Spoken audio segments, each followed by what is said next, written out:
श्रवण रंध्र अहि भवन समाना। जो अपनी कानों से भगवान की कथाओं का, भगवान की लीलाओं का श्रवण नहीं करते हैं तो कहते हैं अहि भवन समाना। वो कान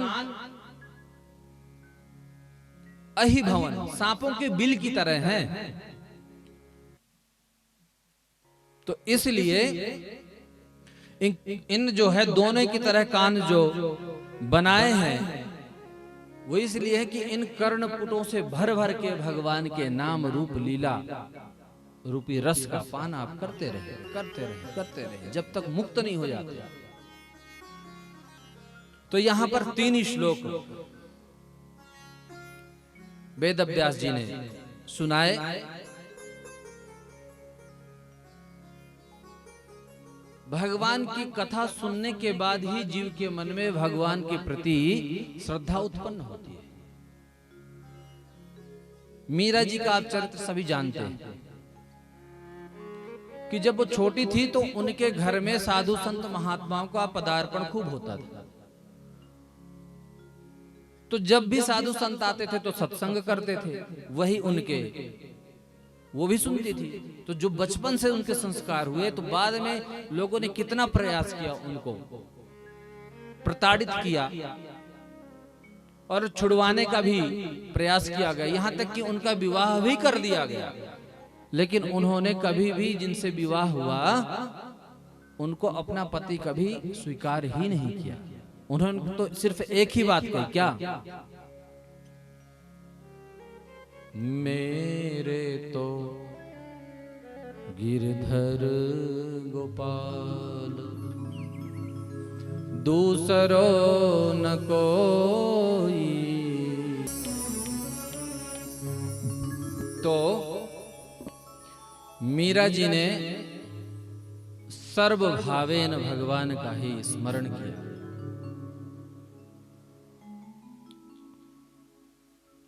कहने का भाव ये है कि भगवान से संबंध किसी भी प्रकार का जोड़ लो आप, भगवान को पति बना लो, भाई बना लो, और भगवान जैसा आपको साथी मिलेगा भी नहीं। भक्तमाल में माधव दास जी का चरित्र आता है कि जगन्नाथपुरी में भगवान रह रहे थे, माधव दास जी रह रहे थे। तो रात को ठंड लगी, ओढ़ने के लिए कुछ था नहीं, तो भगवान अपनी जगन्नाथ भगवान अपनी रजाई माधव दास जी को ओढ़ा दिए। सुबह जब हुआ तो पुजारियों ने देखा कि ये माधव दास भगवान की रजाई लिए पड़ा हुआ, तो मारने पीटने लग गया। भगवान ने स्वप्न दिया कि भाई तुम लोग उसको परेशान मत करो।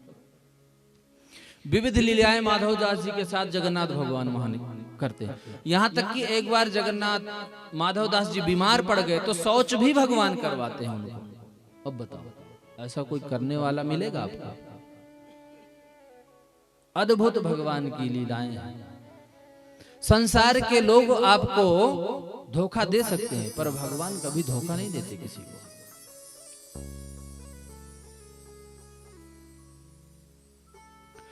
एक बार तो माधव दास जी से भगवान कहते हैं कि अब मैं यहां से जगन्नाथपुरी से छोड़ करके मैं वृंदावन जाऊंगा, क्योंकि भगवान जो है कृष्ण रूप में ही माधव दास जी से मिलते हैं, खेलते हैं, चलते हैं, घूमते हैं।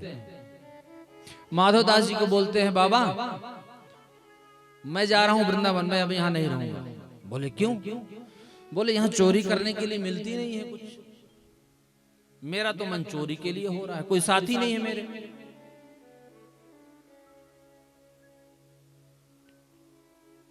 माधव दास जी कहते हैं कि भाई हमने तो चोरी जिंदगी में की नहीं, लेकिन तुम मत जाओ वृंदावन, हम तुम्हारे साथ चोरी करेंगे। बताओ क्या चोरी करेंगे? बोले कटहल चुराने। बगीचे में राजा था वहां का, तो चोरी करने के लिए बोले। माधव दास जी को पहले समझा दिए कि भाई वहां पर कुछ बात नहीं करना, इशारे में बात करना। अब महात्मा सो महात्मा गए चोरी करने। अब वहां जाकर के माधव दास जी बोलते हैं कि बताओ कौन सा तोड़ना है? बोले चुप, मैंने कहा था बोलना नहीं। वहां जो रखवाला था डंडा खड़काया, भाग लिए। अब फिर इंतजार किए रात्रि का, जब फिर रात्रि हो तो फिर आए, बोले अब बोलना नहीं। अब माधव दास जी को कटहल की पेड़ में इन्होंने चढ़ा दिया और अपने महाराज जी नीचे। अब महाराज जी को ध्यान नहीं रहा कि हमें शोर नहीं करना, तो पूछते हैं, अरे कन्हैया ये कौन सा तोड़ना है, ये वाले तोड़ दूं कि ये वाला? अब तो इतने में जो रक्षक था वो जग गया, डंडा लेके जो ही दौड़ा भगवान तो भाग गए वहां से। फंस गए बेचारे माधवदास जी, पकड़ के ले आए और प्रातःकालीन रात भर तो बांध करके रखा अपने पास। प्रातःकाल जब राजा के दरबार में ले जाने लगे तो राजा की दृष्टि पड़ी, बोली हमारे गुरुजी को बांध करके ला रहे हैं। बोले गुरुजी आप कैसे? बोले महाराज कर्म ही ऐसे किए, हमने चोरी की। बोले गुरुजी आपको चोरी करने की आवश्यकता क्यों पड़ गई? आप आदेश दिए होते तो हम ही आपके यहाँ पहुंचवा दिए होते। बोले अब क्या बताएं, हमारे जो साथी हैं उनका मन नहीं लग रहा था। वो सारी कथा बताए कि भगवान कन्हैया को मन नहीं लग रहा था कि हमको चोरी करने के लिए नहीं मिलते, इसलिए हम उनके साथ चोरी करने के लिए आए थे। जब राजा को ये बात पता हुई तो बोले आज से इस बगीचे का नाम ही मैं उनके नाम पर दे देता हूँ, और आज भी वो बगीचा है जगन्नाथपुरी में आप जाएंगे। दूसरे दिन फिर समुद्र के किनारे माधवदास जी को भगवान मिले। बोले महाराज जी कैसे रही? बोले तुम्हारी लीला अद्भुत है प्रभु, पर एक बात है, आप तो एक कटहल के लिए बोले थे, मैं तो देखो पूरा बगीचा लिखवा के लाया और दे दिया भगवान के हाथ में ऊपर चढ़। तो ऐसे ऐसे दिव्य चरित्र हैं भगवान के, और ये बहुत दिनों के नहीं है, ये कलयुग की बात है सारी, सतयुग त्रेता द्वापर की नहीं है, कलयुग की बात। नामदेव जी को तो भगवान कुत्ते में मिल गए, रोटी बना रहे थे, रख रहे थे रोटी बना कर, भगवान कुत्ता बन करके आए। भगवान परीक्षाएं खूब लेते हैं और भक्तों के साथ खेलते भी खूब हैं। रोटी उठाई और दौड़ गए। नामदेव ने देखा कि ये तो भगवान रोटी लिए जा रहे हैं, तो घी का कटोरा लेके पीछे पीछे दौड़े चले जा रहे हैं। अरे प्रभु आपकी कृपा से ये घी भी तो है, इसको लगा करके पाइए, रूखी सूखी क्यों पाएंगे आप? तो हमारी जैसी भावना होगी भगवान तो वहीं प्रकट हो जाते हैं, भगवान को कहीं आना जाना नहीं पड़ता है।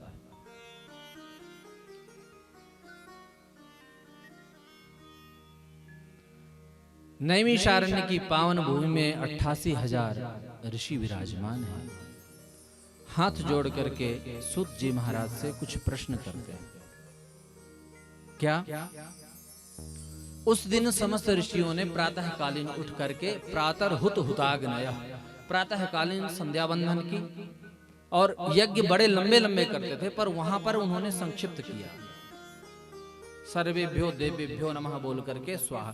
क्योंकि आप अनुष्ठान करवाते हैं तो देखते हैं कितने कितने घंटे पूजन चलता है वहां पर, फिर आहुति दी जाती है, सुबह से शाम उसी में हो जाता है।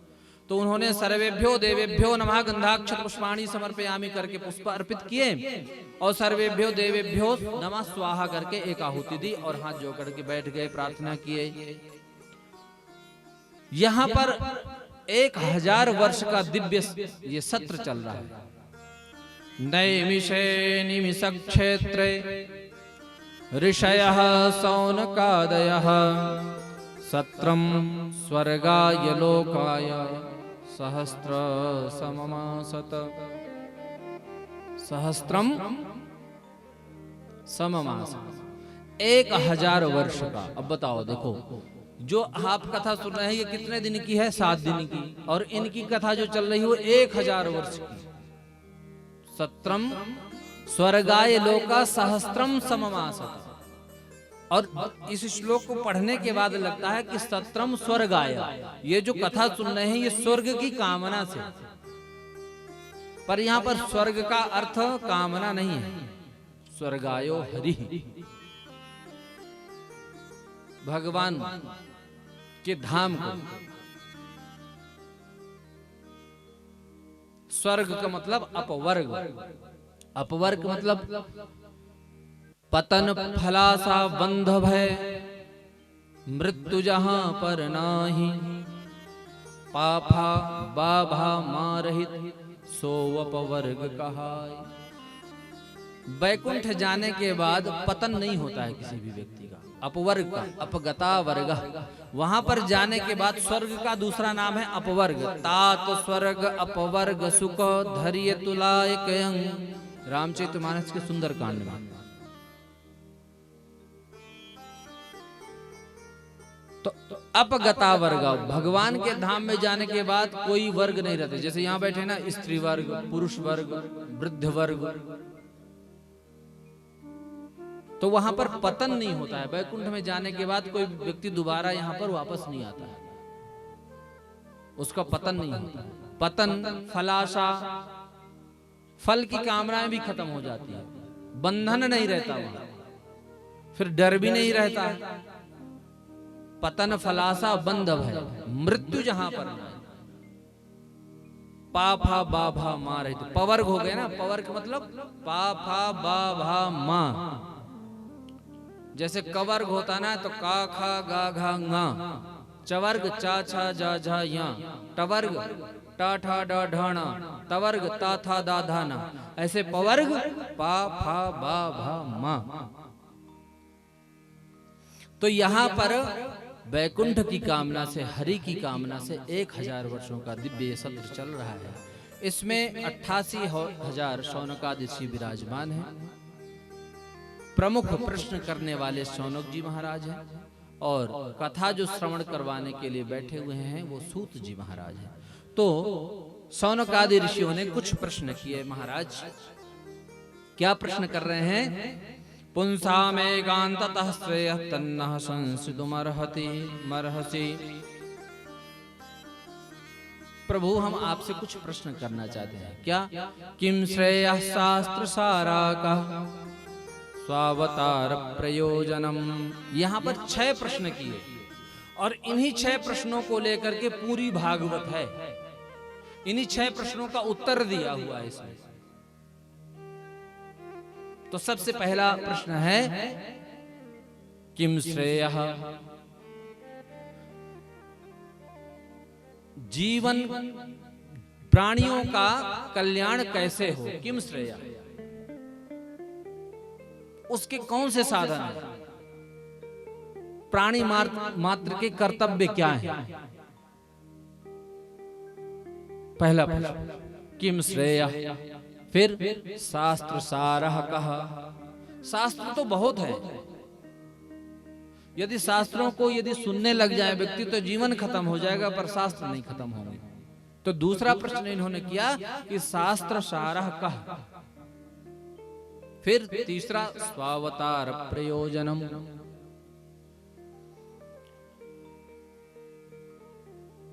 भगवान के अवतार का क्या प्रयोजन है, क्योंकि भगवान तो संकल्प में सृष्टि को समाप्त करते हैं और संकल्प से ही सृष्टि को उत्पन्न कर देते हैं। फिर भगवान क्यों अवतार लेते हैं, ये तीसरा प्रश्न है। और चौथा प्रश्न है किम कर्म। हमारे जीवन का परम लक्ष्य क्या है। क्या नौकरी करना परम लक्ष्य है? क्या खेतों में काम करना आपका लक्ष्य है जीवन का? क्या गाय को चारा देना, भैंस को चारा देना ही लक्ष्य है? क्या घर में झाड़ू पोछा लगाना आपका लक्ष्य है? क्या लक्ष्य है? जीवन का लक्ष्य क्या है? आप धरती पे क्यों पैदा हुए, क्यों आए, बताओ। जीवन का लक्ष्य क्या है आपके? हर व्यक्ति का एक टारगेट फिक्स होता है ना। विद्यार्थी है तो उसका लक्ष्य है अच्छे मार्क्स से पास होना। पास हो गया तो उसको नौकरी का लक्ष्य है कि मुझे अब नौकरी लेनी है। नौकरी हो गई तो अब दूसरा लक्ष्य है मुझे विवाह करना है। वो खत्म हुआ तो तीसरा लक्ष्य मुझे बच्चे चाहिए। तो क्या यही लक्ष्य है जीव का? तो ये आपका चौथा प्रश्न। और फिर केवताराश्चा, यदि भगवान अवतार लेते हैं तो भगवान के कौन कौन अवतार हैं? कोई कहता है कि भगवान 24 अवतार हैं, कोई कहता है भगवान के 10 हैं, कोई रामकृष्ण बताता है, कोई कहता है हरि अनंत, हरि कथा अनंत, अनंत अनंत अवतार हैं भगवान के। कितने अवतार हैं? ये 5वां प्रश्न है। और फिर धर्मः कम शरणम गतः। जब भगवान अपनी लीला संभरण करके अपने धाम को जाते हैं तो धर्म किसकी शरण में जाता है? ये 6 प्रश्न शौनकादि ऋषियों ने किए हैं। सूत जी महाराज बहुत प्रसन्न हुए कि ऋषियों तुमने ये जगत कल्याण के लिए ही पूछा है। हम लोग चिंतित होते हैं तो सिर्फ अपने घर परिवार के लिए चिंतित होते हैं। हमारे घर का खर्च कैसे चलेगा, हमारे बेटे की शादी क्यों नहीं हो रही है, मेरे बेटे को नौकरी कैसे लगेगी। लेकिन जब संत कोई चिंता करता है तो वो सबके लिए चिंतामणि का काम करती है। विश्वामित्र जी को चिंता हुई क्या? गाधि तनय मन चिंता व्यापी, गाधि तनय मन चिंता, हरि बिनु मरहि न निश्चर पापी, हरि बिनु मरहि न निश्चर पापी, गाधि तनय मन चिंता व्यापी, गाधि तनय चिंता व्यापी, गाधि तनय मन चिंता व्यापी। विश्वामित्र को आज चिंता हुई कि हर बिनु मरहि न निश्चर पापी, भगवान के बिना ये राक्षस नहीं मरेंगे। तो उनके मन में जब चिंता हुई तो वो गए अयोध्या और राम जी को, लखन लाल को लेकर के आए। और परिणाम क्या हुआ? निशाचरों का वध करके ऋषियों की चिंता को दूर करवाया। आगे जाकर के अहिल्या की चिंता को भी दूर करवाया। पर सत मुनि पावन, चरण रज जहां प्राप्त हुई तो प्रकट भई तहां पुंज से, पुंज होकर के वो प्रकट हो गई। अहिल्या का उद्धार किया, अहिल्या की चिंता को दूर किया। जनकपुरी में जाकर के जनक जी की भी चिंता को दूर किया, क्योंकि उनको चिंता थी कि कौन ये धनुष भंजन करेगा। तो संत की जो चिंता होती है वो समाज के लिए चिंतामणि का काम करती है। तो यहाँ पर 6 प्रश्न किए। सबसे पहले उन्होंने अपने गुरुदेव को प्रणाम किया, क्योंकि शास्त्रों का वखान करने से पहले गुरुदेव भगवान के चरणों में प्रणाम करना चाहिए। तो अपने गुरुदेव को प्रणाम करते हैं। यम प्रव्रजन्तम अनुपेतमपेत कृत्यम, द्वैपायनो विरह कातर आजुहावा, पुत्रेति तन्मयतया तरवोभिनेदुस्, तम सर्वभूत हृदयं मुनिमानतोस्मि। कहते हैं जो जन्म लेते ही जंगल को चले गए, यम प्रव्रजन्त, अभी जिनका जनेऊ संस्कार भी नहीं हुआ, नाल छेदन तक नहीं हुआ उनका, नाल को उन्होंने कमर में लपेट लिया और ऐसे ही दौड़ गए। क्यों दौड़ गए? बोले यहां रहा तो भगवान की माया मुझे, पहले तो 12 साल तक तो निकले ही नहीं गर्भ से। स्कंद पुराण में तो अद्भुत वर्णन है, वाद संवाद। तो जिनका नाल छेदन तक नहीं हुआ, यज्ञोपवीत संस्कार नहीं हुआ, ऐसे सुखदेव जी महाराज पैदा होती ही जंगल को भाग गए। यम प्रव्रजन्तम अनुपेतमपेत कृत्यम, अद्वैपायनो विरह कातर आजुहावा। और जब देखा कि मेरा बेटा तो जंगल को भागा जा रहा, तो पीछे पीछे जो है वेद व्यास जी भी दौड़ लगाए और बोले बेटा रुक जाओ, बेटा रुक जाओ। कातर आजुहावा, कातर भाव में उन्होंने आवाज लगाई। तो जब आप पहाड़ी एरिया में आप बोलते हैं, कुछ भी बोलेंगे तो उसकी प्रतिध्वनि सुनाई देती है। तो मानो जब वेद व्यास जी पुत्र पुत्र चिल्ला रहे थे, तो वहां के जितने भी वृक्ष आदि हैं वो भी प्रतिध्वनि में कह रहे हैं कि वेद व्यास जी जिसको आप पुत्र मान रहे हैं वो कोई साधारण नहीं है। वर्णन आता अलक्ष लिंगो निज लाभ तुष्टा, अलक्ष लिंग है, स्त्री पुरुष भेद के रहित, इनको पता ही नहीं है कौन है। क्योंकि जब सुखदेव जी महाराज निकले तो कुछ सरोवर में युवतियां स्नान कर रहे थे निर्वस्त्र होकर, पर जब वो निकले तो उनमें कोई हलचल नहीं हुई। लेकिन जब वेद व्यास जी निकले तो तुरंत उन्होंने अपने धारण कर लिया। वेद व्यास ने पूछा कि जब मेरा 16 साल का यहाँ से पुत्र निकला तब तो तुमको शर्म नहीं आई, और मैं वृद्धा आदमी जब यहाँ निकल रहा हूं तो तुम लोग अपने वस्त्र पहन रहे हो। बोले व्यास जी बात ऐसी है कि आपके पुत्र को ये पता ही नहीं है कि कौन स्त्री कौन पुरुष, स्त्री पुरुष के भेद से ये रहित है। लेकिन आप ज्ञानी ध्यानी तो है, लेकिन इतना तो आपको ज्ञान है कि कौन स्त्री है कौन पुरुष है, इसलिए हमने वस्त्र धारण किया। ऐसे सर्वभूत हृदय सम्राट श्री सुखदेव स्वामी जी के चरणों में हम सभी मिलकर के प्रणाम करते हैं। 2 श्लोकों में यहाँ पर वंदन किया और उसके बाद नर नारायण के चरणों में वंदन किया, क्योंकि नारायणम नमस्कृत्य नरम चैव नरोत्तमम देवीम सरस्वतीम व्यासम ततो जयमुदीरये। भगवान नारायण के चरणों में वंदन करें, सरस्वती के, व्यास जी को, सबको प्रणाम करके ही पुराणों का वाचन करना चाहिए। तो सबको सूत जी ने प्रणाम किया और प्रसन्न होकर के बोले,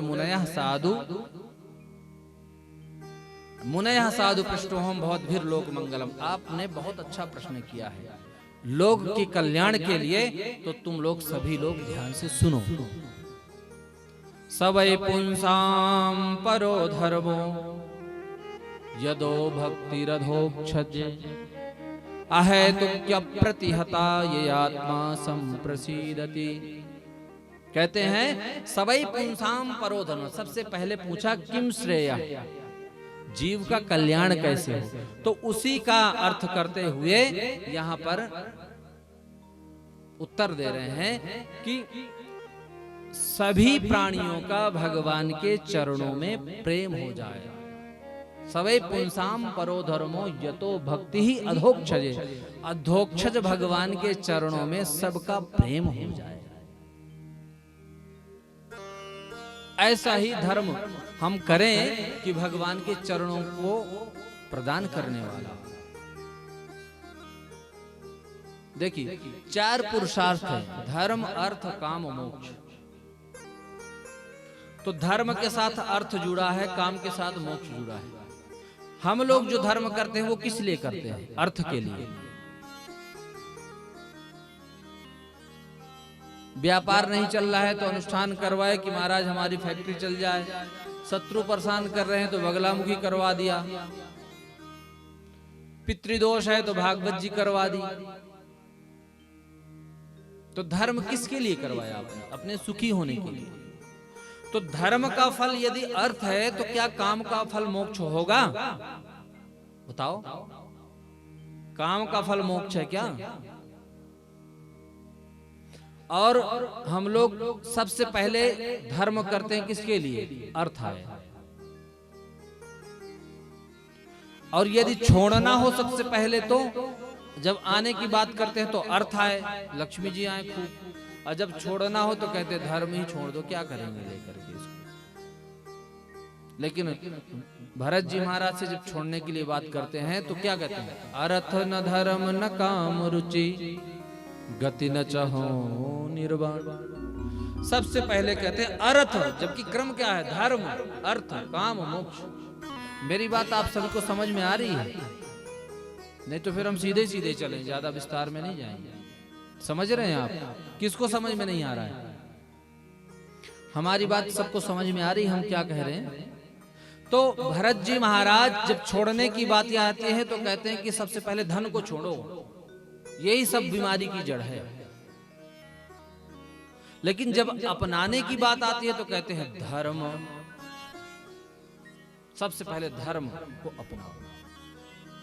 क्योंकि धनात् धर्मम ततः सुखम, धन से धर्म हो सकता है लेकिन धर्म का फल धन नहीं होना चाहिए। आपके पास भगवान की यदि खूब कृपा है लक्ष्मी जी के, तो खूब धर्म करो। लक्ष्मी कभी भी किसी की आज तक हुई नहीं है भगवान नारायण के अलावा। और जिन जिन लोगों ने लक्ष्मी जी को अपना माना है वो बर्बाद ही हुए। देख लो आप उठा करके इतिहास। सिकंदर का नाम आपने सुना होगा, विश्व विजेता। पर जब गया तो उसके पास भी कुछ नहीं गया।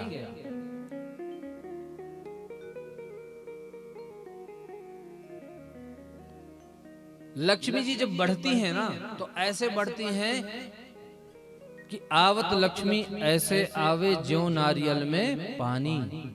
नारियल में पानी होता है ना, कई कई नारियल में 2-2 गिलास भी निकलता है। तो जब लक्ष्मी बढ़ती है ना तो 2-3 साल में ही आदमी करोड़पति बन जाता है, ज्यादा टाइम नहीं लगता है। और लेकिन जब जाती है तो जावत लक्ष्मी ऐसी जावे जैसे कैथा कुंजर खावे। कुंजर बोलते हैं हाथी को। आपके यहाँ तो कैथ छोटी छोटी होती है, हमारे यहाँ इतने बड़े बड़े होते हैं। तो वो जब हाथी खाता है तो वो खा पूरा लेता है, चबाता नहीं, फोड़ता तोड़ता नहीं। पर जब लीद उसकी निकलती है तो उसको देखो, बाहर से पूरा वो साबुत ही रहेगा लेकिन अंदर वो खोखला रहेगा। तो लक्ष्मी जी जब जाती है तो ऐसे ही जाती है कि बाहर से आप सेठ बने, विजय माल्या बने बैठे रहो और अंदर अंदर खजाना सब खाली है। गौतम अडानी को अभी कितने अरब करोड़ का चूना लगा 1 महीने के अंदर, बताओ 9 अरब करोड़ का 1 महीने के अंदर घाटा। ऐसे जाती है लक्ष्मी। तो जब लक्ष्मी आवे तो खूब सत्कर्म करो उससे, खूब भंडारे करवाओ, खूब तीर्थों में जाओ, खूब भागवत करवाओ, खूब कीर्तन करवाओ, तो लक्ष्मी जी स्थिर रहेंगे। भगवान नारायण की सेवा में जितने लगेगी लक्ष्मी उतनी प्रसन्न है। नहीं तो दान भोग और नाश 3 स्थितियां हैं लक्ष्मी की। आपके पास 100 रुपए है, आप आए और भागवत जी में चढ़ा दिए यहाँ, तो पैसा आपसे दूर गया, एक स्थिति यह है। और एक स्थिति यह है कि आप वहां से लेकर के आ रहे थे कि आज हम 100 रुपए भागवत जी में चढ़ा देंगे और रास्ते में वो गिर गया, तब भी वो आपसे दूर गया। तीसरी स्थिति ऐसी है कि आप रास्ते में आ रहे थे, चोर मिल गया, आपको एक चांटा लगाया और छीन लिया आपका पैसा। तो तीनों परिस्थितियों में पैसा आपसे दूर हुआ, लेकिन एक में शांति दे रहा है, एक में अशांति दे रहा है, और एक में अशांति के साथ साथ दर्द भी दे रहा है।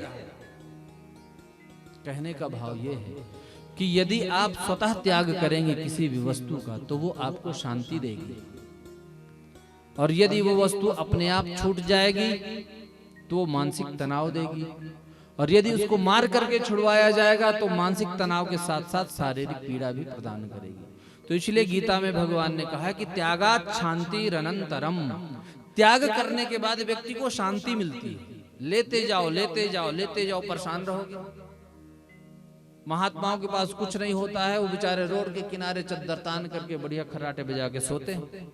लेकिन जिनके पास करोड़ों की संपत्ति है उनको तो नींद ही नहीं आती है, उनको यही चिंता बनी रहती है कि कहीं ऐसा ना हो, कहीं चोरी पड़ जाए, कहीं डाका डल जाए, कहीं फैक्ट्री में नुकसान ना हो जाए, कहीं मेरा मर्डर ना हो जाए, कहीं बच्चों का किडनैप ना हो जाए।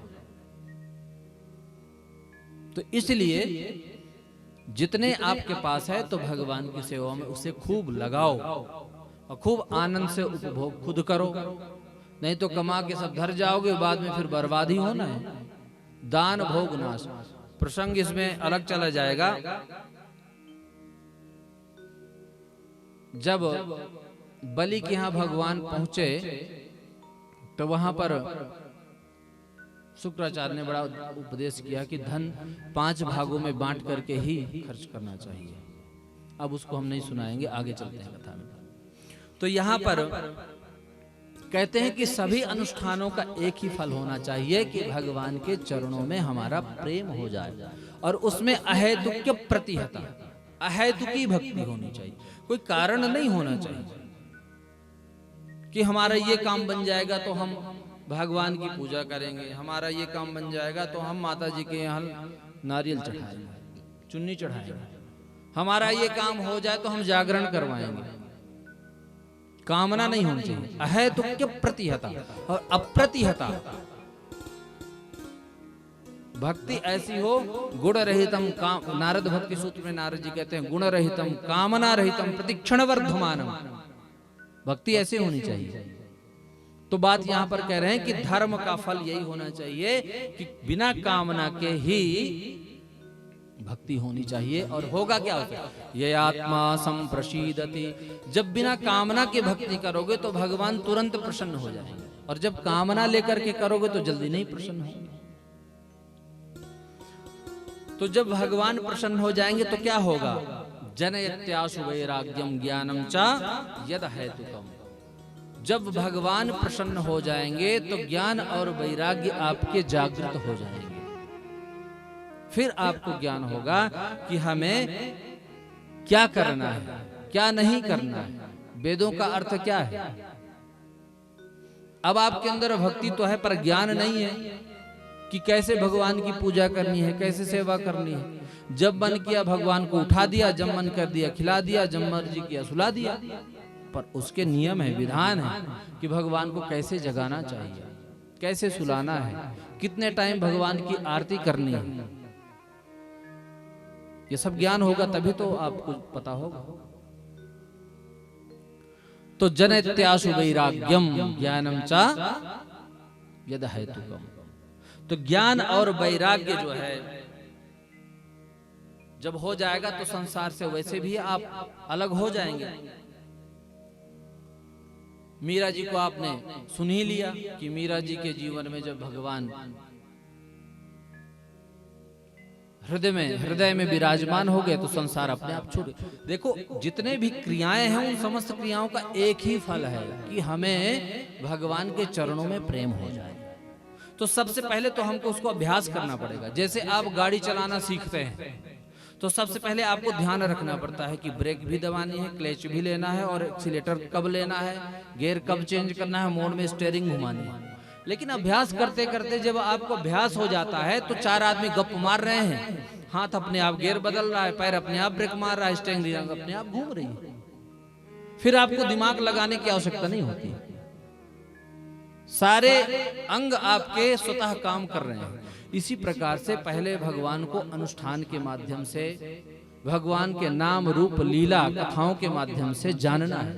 और जब करते करते हो जाएंगे, आप महात्माओं को देखते हैं माला लिए रहते हैं, कोई मिल गया तो बातचीत कर रहे हैं, माला रुक गई उनकी, और जहां बात खत्म हुई उंगली अपने आप ही चल पड़ेगी उनकी, अपने आप चल पड़ेगी। क्यों?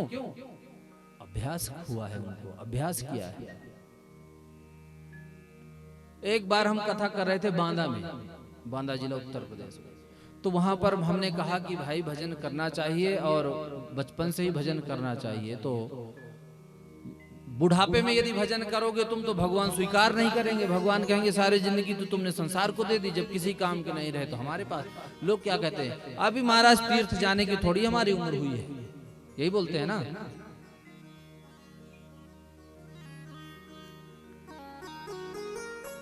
भैया जब तक आपके हाथ पैर सही सलामत है तभी तक कुछ कर सकते हैं, बाद में तो हाय हाय होगा बस, कुछ नहीं, इसके अलावा नहीं हो पाएगा कुछ। चल नहीं पाएंगे आप, बोल नहीं पाएंगे, दांत झड़ जाएंगे आप, कथा सुनने जाएंगे तो सुनाई नहीं देगा, तो भगवान कहेंगे ये मेरे काम का भाई नहीं है, मेरे पास आया हुआ है। तो जितने भी धर्मानुष्ठान शास्त्रों में बताए हुए हैं उन सबका एक ही फल है कि भगवान के चरणों में हमारा प्रेम हो जाए। धर्मः सुनिश्चितः पुंसाम विश्वक्सेन कथासुवः नोत्पादयत्यतिरतिं श्रम एव हि केवलम्। लेकिन सब कुछ करने के बाद भी यदि भगवान के चरणों में हमारा प्रेम नहीं हुआ, अब इतनी बड़ी ये भागवत की जा रही है, लाखों का खर्च किया जा रहा है, लेकिन यदि इन सबको करने के बाद भी आपने अपने जीवन में बदलाव नहीं लाए, एक सूत्र भी जीवन में नहीं उतारा, तो ये सब व्यर्थ ही तो है। भागवत क्यों की जाती है? लोगों को दिखाने के लिए थोड़ी की जाती है। जीवन में हमारे परिवर्तन आए, कोई सूत्र ऐसा हमको वहां से प्राप्त हो जिससे हमारा जीवन बदल जाए।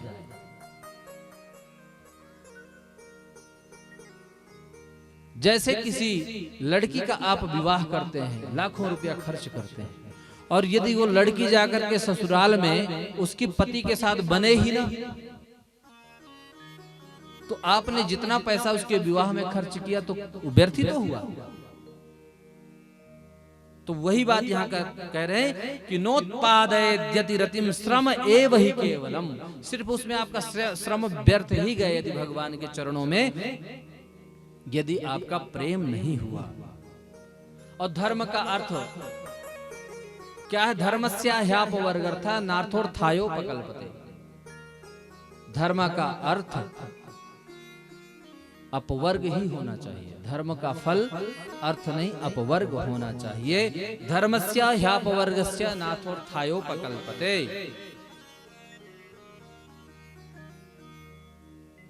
और धर्म के साथ साथ धर्म भी करेंगे तब जब आपका शरीर स्वस्थ रहेगा, क्योंकि शरीर माध्यम खलु धर्म साधनम।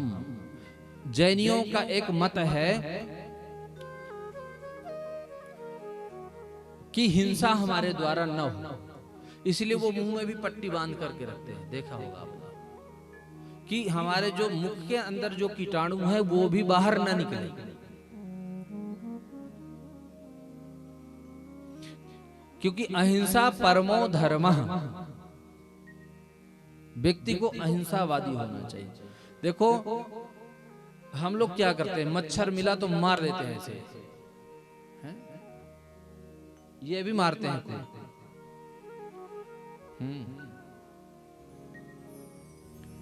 पर मारना नहीं चाहिए, क्योंकि भगवान अपन अयोध्या में जब वापस आए तो समस्त प्रजाजनों को उपदेश करते हुए कहते हैं कि सब मम प्रिय सब मम उपजाए, सबते अधिक मनुज मोहि भाए। ये सब मेरी संतान है, जितना जीव हाथी में है उतना ही मच्छर में है, और आपको मारने का अधिकार नहीं है। बोले महाराज ये काटता है तो क्यों ना मारे, तो भगवान ने उसको बनाया ही वैसे है, तो वो क्या करे, वो अपना स्वभाव थोड़ी बदल देगा। तो किसी भी जीव का वध नहीं करना चाहिए, किसी भी व्यक्ति को। सबसे पहला तो ये है,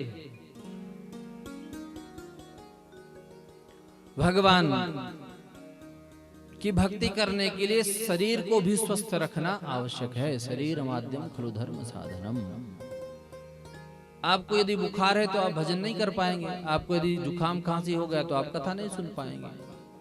तो ये मानिए आप कि हृदय में आपके परमात्मा विराजमान है, और ये शरीर है, ये मंदिर है।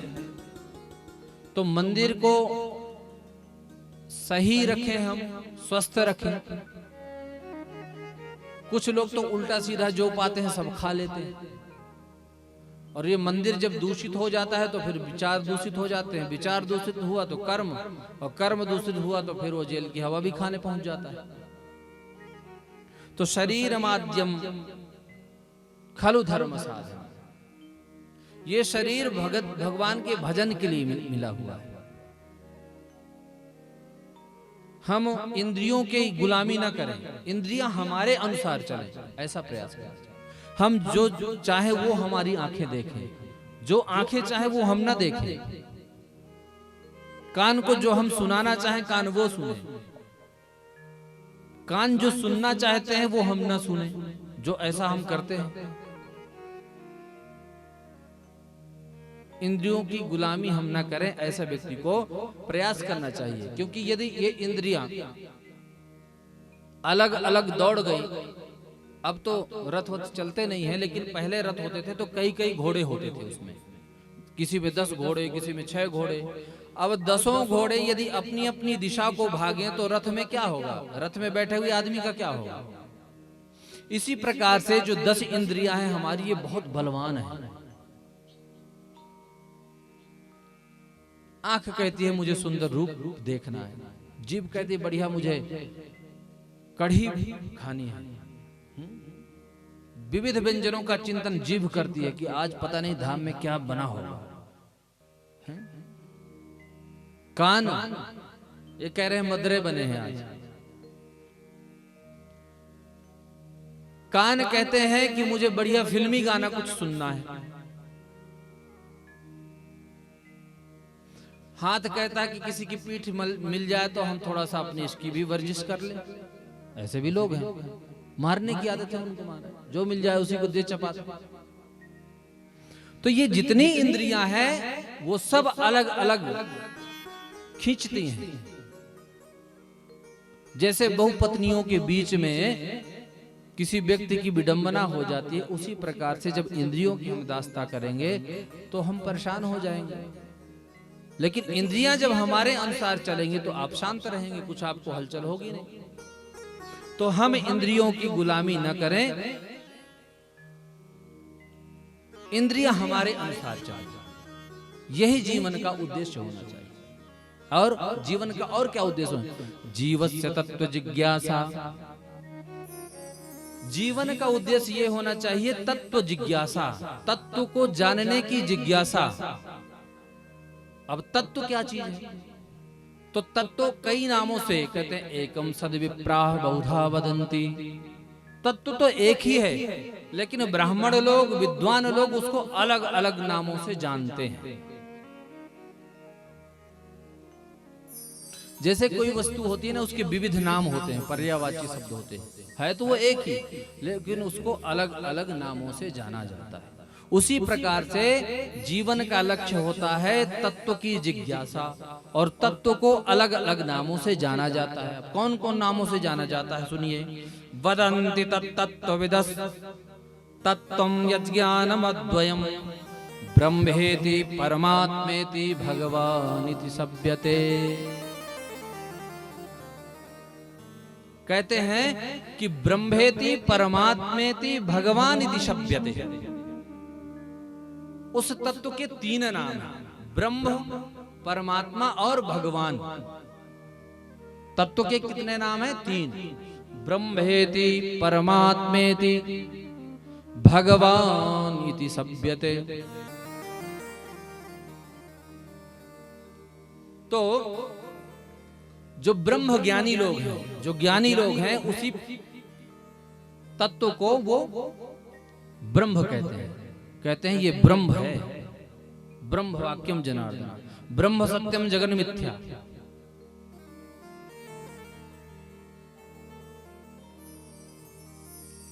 और जो योगी लोग हैं, जो ध्यान धारणा करते हैं, अष्टांग योग, तो वो उसी तत्व को परमात्मा कहते हैं। और जो भक्त हैं वो उसी तत्व को भगवान कहते हैं। समझ में आई बात? यानी तत्व परमात्मा और भगवान एक ही हैं, लेकिन लोग उनको अलग अलग नामों से जानते हैं। जो ब्रह्म ज्ञानी है वो कहते हैं कि ये तो ब्रह्म है। जो योगी है कहते हैं नहीं, ये तो परमात्मा है। जो भक्त है वो कहते हैं परमात्मा है। एक बार भगवान की सुधर्मा सभा चल रही थी। उस सुधर्मा सभा में नारद जी पधारे। नारद जी पधारे तो एक तेज पुंज दूर को दिखा, तो बोलते हैं लग रहा है कोई ज्योति दिखाई दे रही है। तब जब और कुछ आगे बढ़े तो किसी ने कहा कि उस ज्योति के अंदर ज्योति पुंज दिखाई दे रहा है, उस ज्योति के अंदर और भी कुछ दिख रहा है। कुछ और बढ़े तो तीसरे आदमी ने कहा कि ये लगता है कि ये तो देवर्षि नारद है। तो क्या जब उन्होंने ज्योति के रूप में दर्शन किए या उसके बाद ज्योति के साथ साथ किसी व्यक्ति का दर्शन किया या बाद में नारद जी का दर्शन किया, तो क्या वो अलग हो गए? थे तो नारद जी। तो उसी प्रकार से उसी को लोग ब्रह्म कहते हैं, उसी को परमात्मा कहते हैं, उसी को भगवान कहते हैं। जो ब्रह्म है वो निर्गुण निर्विकार है, और जो परमात्मा है वो निर्गुण साकार है, और जो भगवान है वो सगुण साकार है। जैसे लाइट है, तो जब लाइट बनी नहीं थी तो कोई जानता नहीं था वो निर्गुण निर्विकार है। लेकिन जब बिजली बन गई, बन तो गई, तार में करंट दौड़ रहा है लेकिन हमको दिख नहीं रहा है, तो वो निर्गुण साकार हुई। दिख नहीं रही है लेकिन है। पर वही लाइट जब हमने बिजली बल्ब लगा दिया, प्रकाश दिखने फेंकने लग गया, तो अब वो सगुण भी है और साकार भी है, दोनों बातें।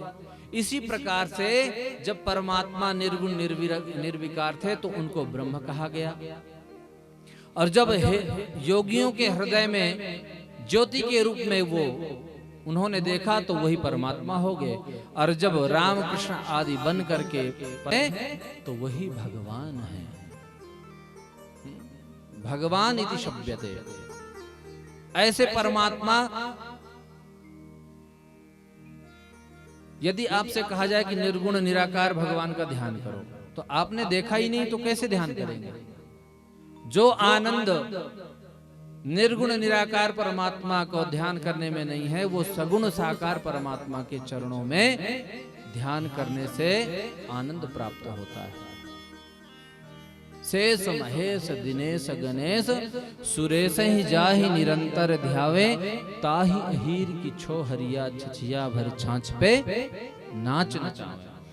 जो कई कई हजार वर्ष तक योगी जिनका चिंतन करते हैं, ध्यान करते हैं, वो परमात्मा ध्यान में नहीं आता है। आज वो परमात्मा गोपियों के पास नाचता फिर रहा है। किसके लिए? थोड़ी सी छाछ के लिए। और गोपियां कहती हैं लाला थोड़ा सा ठुमका मार के दिखा दे, ताजो ताजो माखन खवाऊंगी।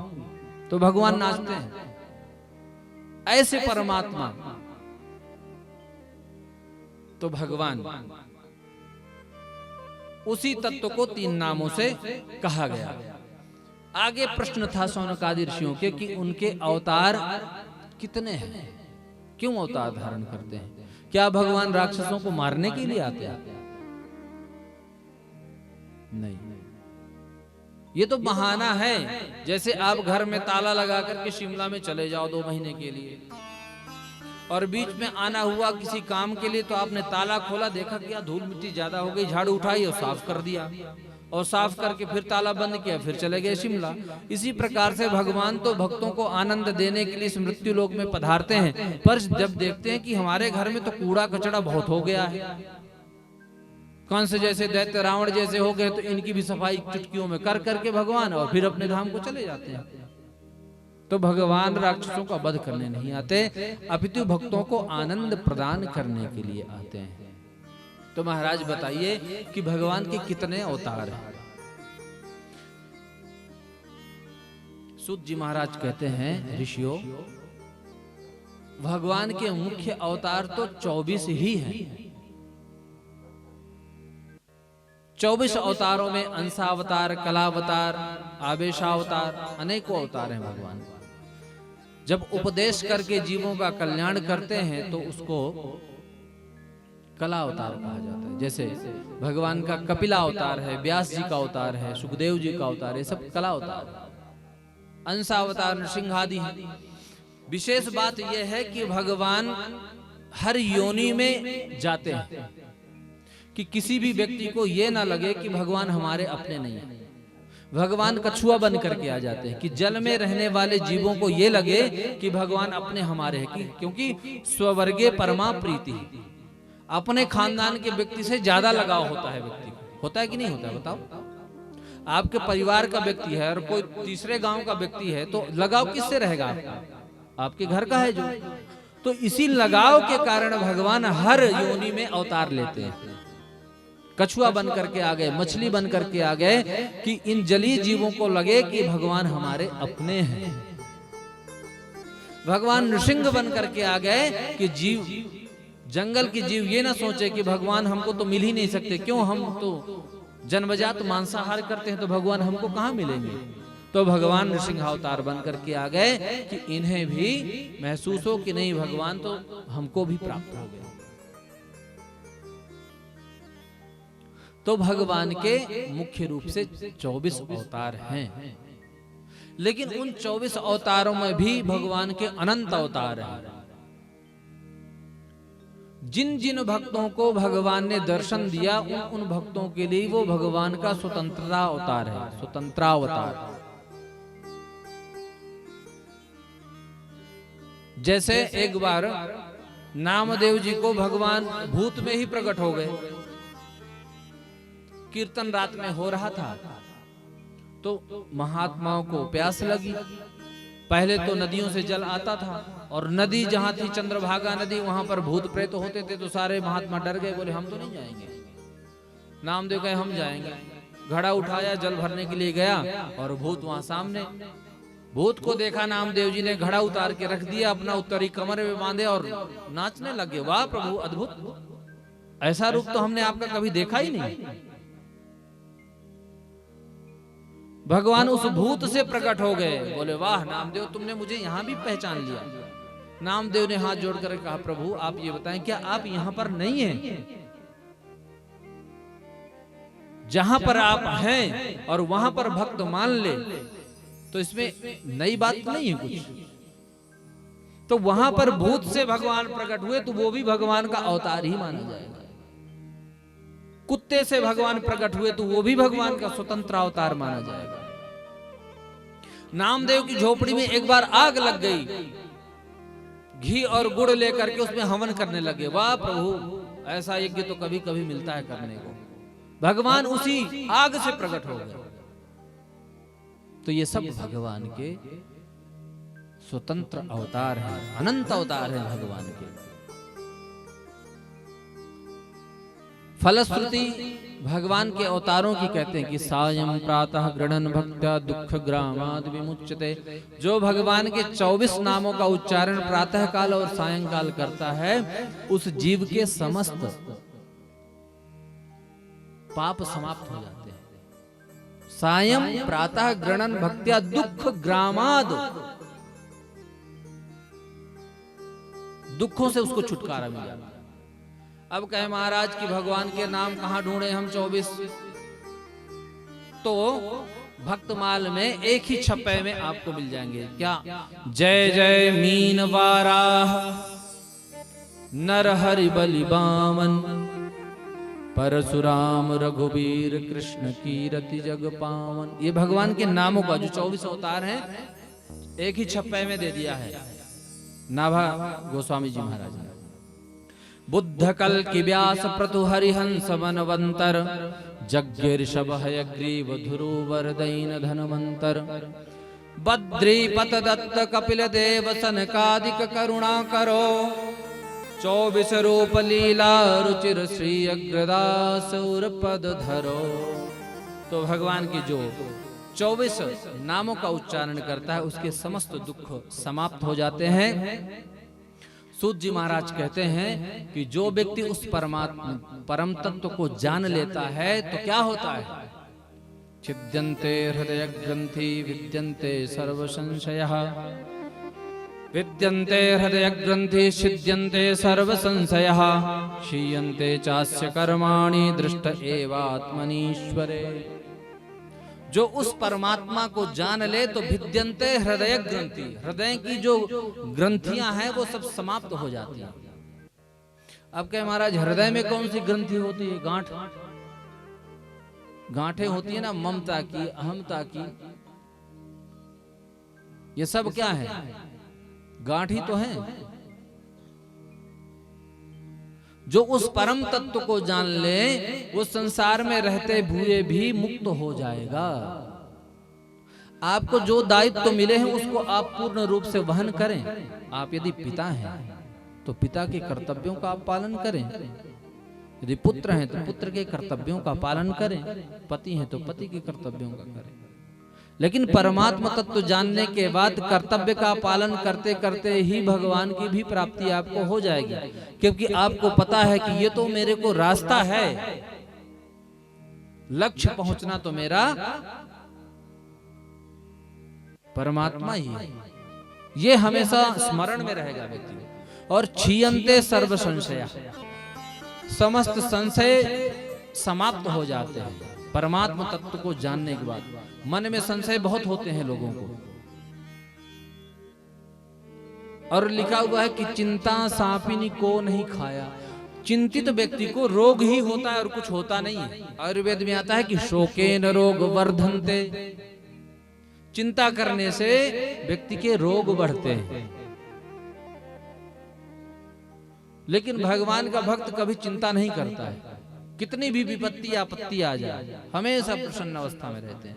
तो वही ये बात यहाँ कह रहे हैं कि भिद्यन्ते हृदय ग्रंथि छिद्यन्ते सर्व संशयः, क्षीयन्ते चास्य कर्माणि दृष्ट एवात्मनीश्वरे। क्योंकि भगवान को इसी शरीर से हम पा सकते हैं। अन्य जो योनियां हैं वो सिर्फ भोगने के लिए।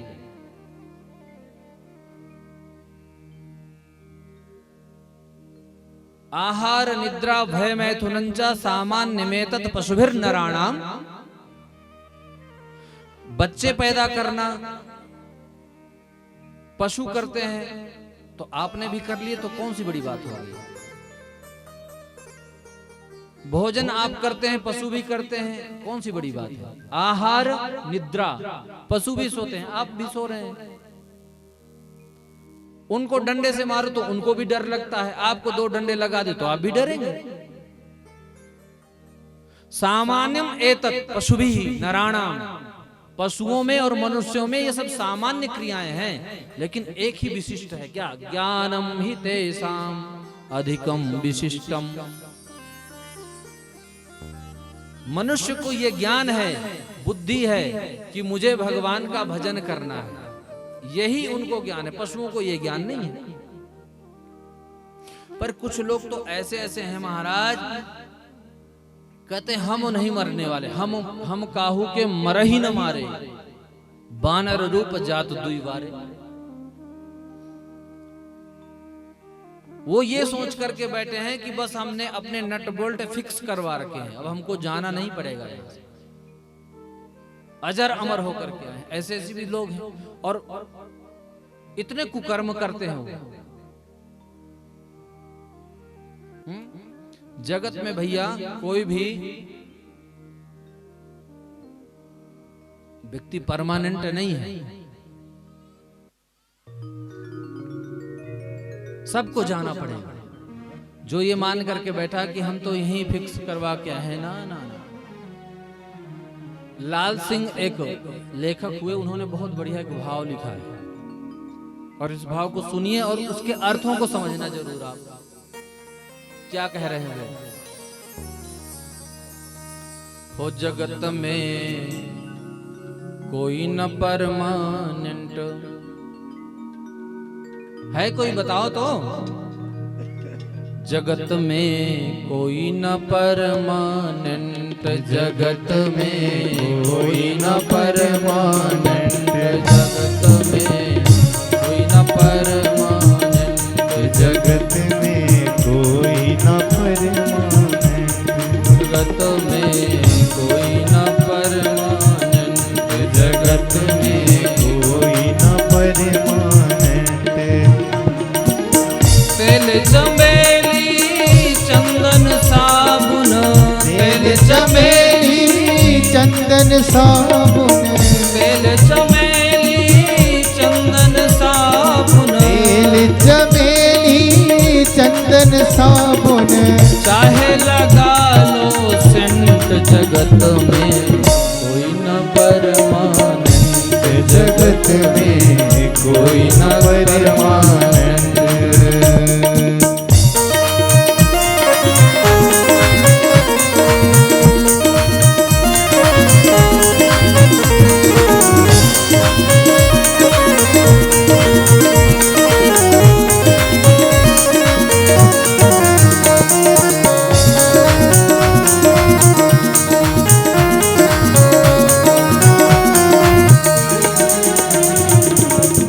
आवागमन लगी दुनिया में, आवागमन लगी दुनिया में, आवागमन लगी दुनिया में, आवागमन लगी दुनिया में, आवागमन लगी दुनिया में, आवागमन लगी दुनिया में। जगत है रेस्टोरेंट, जगत में कोई न परमानेंट, जगत में कोई न परमानेंट, जगत में कोई न परमानेंट।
मथुरा काशी।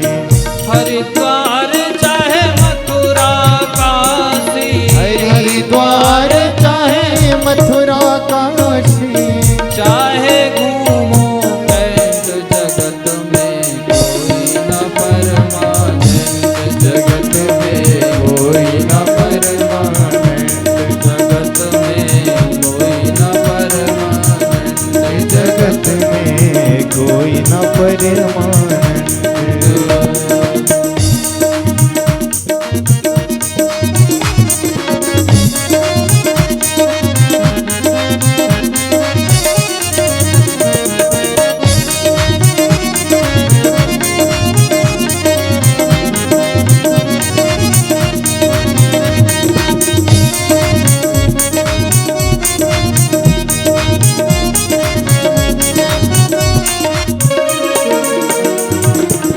राष्ट्रपति या जनरल कर्नल, राष्ट्रपति या कर्नल कर्नल। राष्ट्रपति या जनरल कर्नल, राष्ट्रपति या जनरल कर्नल। चाहे हो लेफ्टिनेंट, जगत में कोई न परमानंद, जगत में कोई न परमानंद। जगत में कोई न परमानंद, जगत में कोई न परमानंद।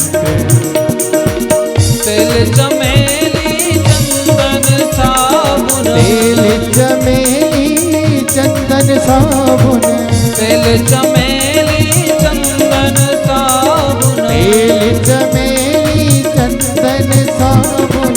चाहे लगा लो संत, जगत में कोई न परमानंद, जगत में कोई न परमानंद, जगत में कोई न परमानंद, जगत में कोई न परमानंद, कोई न परमानंद, कोई न परमानंद।